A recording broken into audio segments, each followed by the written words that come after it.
happens when you take the, how shall we call it, most non-popular part of Dragon Ball, turn it into a game for the Game Boy Advance, and release it. Is it actually good? Is it bad?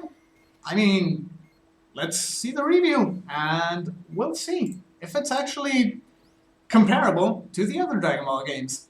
So, Dragon Ball GT Transformation, a game that was released back in 2005, a classical side-scroller beat-em-up game with a couple of quite a lot of stages actually, that was released for the Game Boy Advance, and is a continuation, well, pretty much a continuation of the series, which ended up until this part with Dragon Ball Z Boost Fury. So, after that, they decided to release Dragon Ball GT Transformation, a game which pretty much focuses on the Black Star Dragon Ball arc of the GT stories, of the Dragon Ball series. I'm sorry about that. So yeah, as I said, it focuses on the Black Star Dragon Ball saga and the Baby saga. They didn't continue it from there, which is kind of a shame actually. It would be amazing to see the Shadow Dragon saga as well. But, I mean, they did make a great game, still. The game itself has 12 levels, each with a, I mean, how should we call it?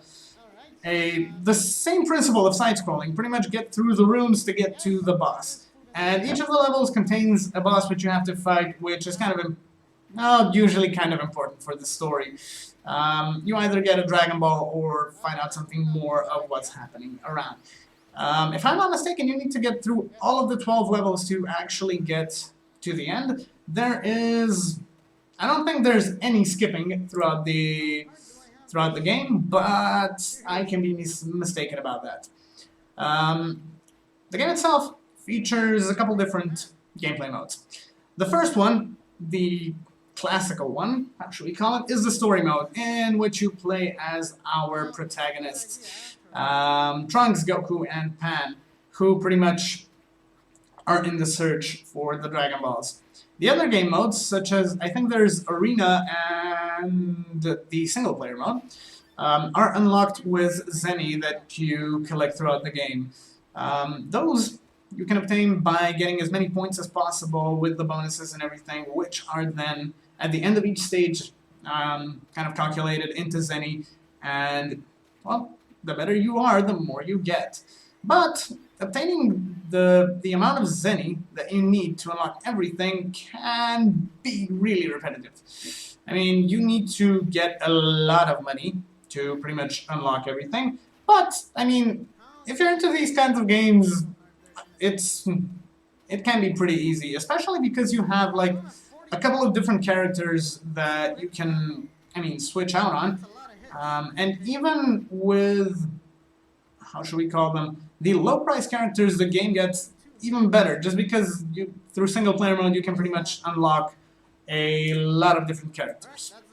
The three that are already unlocked throughout the gameplay are pretty much the story mode characters, Goku, Pan, and Trunks. But the story mode includes two additional characters, which are additional. Transformations for Goku. The Super Saiyan 4 mode and the Giant Ape, which are only available in the last stage, but, I mean, by playing the game with all the three characters, getting to the Super Saiyan 4 stage is amazing, just because you get kind of ridiculously overpowered.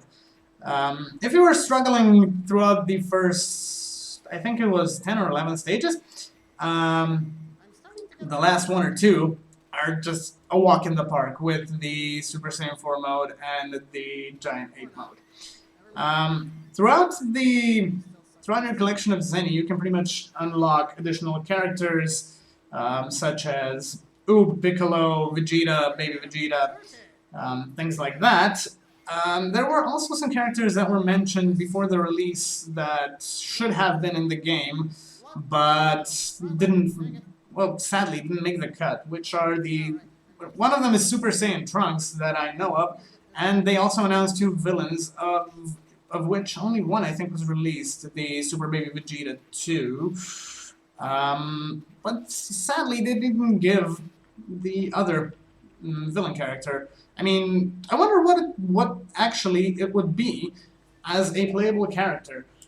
But yeah, I mean, it could have been really amazing, but even with the amount of characters, the gameplay modes, and the story mode, you have I don't know, kind of a lot of gameplay to get through, and I mean, it could get a bit repetitive throughout time, but even if it does get repetitive, I mean, there's still an arsenal of characters to choose from, different stages to pick, everything to earn Zenny and unlock everything possible in the game, which kind of gives the repetitiveness a bit, how should we call it, a bit of a milder look to it, so it doesn't get that boring. The game also includes breakable objects and everything for pickups, which you can use to pretty much increase your stats throughout the game and make yourself stronger. It kind of makes the game a bit easier, but not so much that it still does not provide you a challenge.